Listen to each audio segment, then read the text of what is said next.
আসসালামু আলাইকুম viewers, online ইলেকট্রনিক্সের পক্ষ থেকে সকলকে স্বাগতম জানাচ্ছি আমাদের আরো একটি নতুন ভিডিওতে।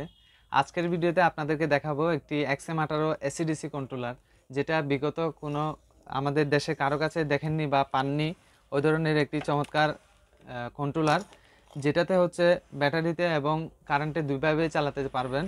তো বিগত ভিডিওতে আমরা দেখেছি বা যে ভিডিওগুলো দেখাই এগুলোতে কিন্তু এসিডিসি না, শুধুমাত্র আইপিএস এবং ব্যাটারিতে চালানো যায় ওই ধরনের কন্ট্রোলার।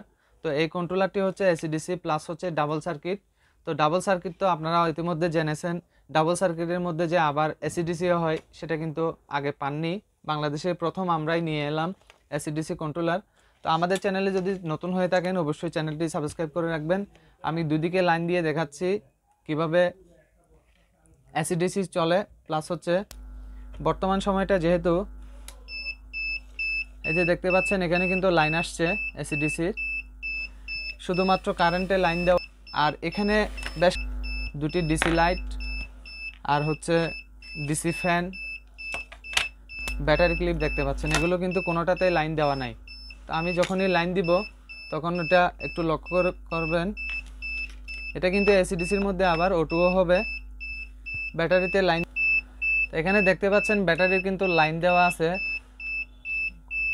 আর এদিকে দেখতে পাচ্ছেন লাইটটা কিন্তু জ্বলতেছে কারেন্টের, এখানে কারেন্টের লাইনও দেওয়া আছে। তো আমি এই লাইন বন্ধ করে দিব। এই যে দেখেন লাইন বন্ধ করে দিলাম। কয়েক সেকেন্ড পাস হওয়ার পরে ফ্যানটাও কিন্তু চলতেছে আর এখানে ডিসি লাইটও কিন্তু জ্বলতেছে। আমি যদি এভাবে দেখাই, কন্ট্রোলারটাও দেখেন,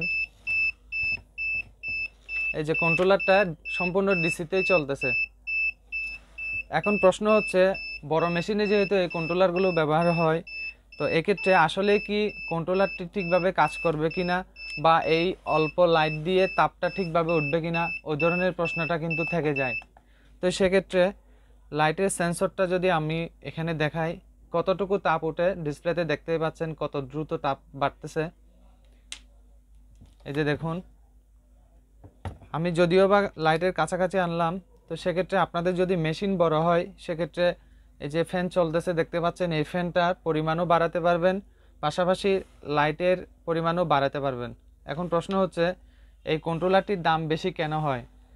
একে তো আমরা এসিডিসি দিচ্ছি, এর উপরে হচ্ছে ডাবল সার্কিট, এর বাইরে হচ্ছে ফ্যানটা থাকে, এর বাইরে দুটি লাইট আর ব্যাটারি ক্লিপগুলো সংযুক্ত দেওয়া থাকে। কন্ট্রোলারের সাথে কিন্তু শুধুমাত্র এসি কন্ট্রোলার ক্ষেত্রে একটি টেম্পারেচার সেন্সর আর হিউমিডিটি সেন্সর থাকতো, কিন্তু আমরা এই কন্ট্রোলারের সাথে দুটি লাইট, ডিসি লাইট, একটি ফ্যান, ব্যাটারি ক্লিপ সহ দিয়ে দিচ্ছি, যার কারণে এটার দাম বেশি হয়। এর বাইরে যখন একটা কন্ট্রোলার এসিডিসি করতে যান, দেখা যাচ্ছে যে অন্যান্য কন্ট্রোলারে এসিডিসি করতে গেলে অ্যাকুরেসি আসে না, টেম্পারেচার এক একটা কন্ট্রোলারে এক এক রকম দেখায়। কিন্তু XM18টা সারা বিশ্বে এবং বাংলাদেশেও প্রচুর ব্যবহৃত একটি কন্ট্রোলার, যে কন্ট্রোলারটিতে টেম্পারেচার হিউমিডিটি ক্যালিব্রেশন করা যায়। অর্থাৎ আপনার যদি টেম্পারেচার সঠিক নাও থাকে, আপনি সঠিক টেম্পারেচারটা এই কন্ট্রোলারে সেট করতে পারবেন। তো যে একটি কন্ট্রোলারে 19,000 পর্যন্ত ডিমের মেশিনে এই কন্ট্রোলার ব্যবহার করা হয়, সেই ধরনের একটি মানসম্মত কন্ট্রোলার বলা যায়। তো যারা এই ধরনের কন্ট্রোলার নিতে চাচ্ছেন এবং কন্ট্রোলারের ইনকিউবেটরের পার্টসপাতি, ভ্যাকসিন গান, হিটলাইট, গ্যাস ব্রোডার সহ যাবতীয় ইনকিউবেটর সামগ্রী এবং পোল্ট্রি সামগ্রী পাবেন। তো আমাদের চ্যানেলে নতুন হয়ে থাকলে অবশ্যই চ্যানেল সাবস্ক্রাইব করবেন। দেখা হবে ভিন্ন কোনো নতুন ভিডিও নিয়ে। ধন্যবাদ সবাইকে। আসসালামু আলাইকুম।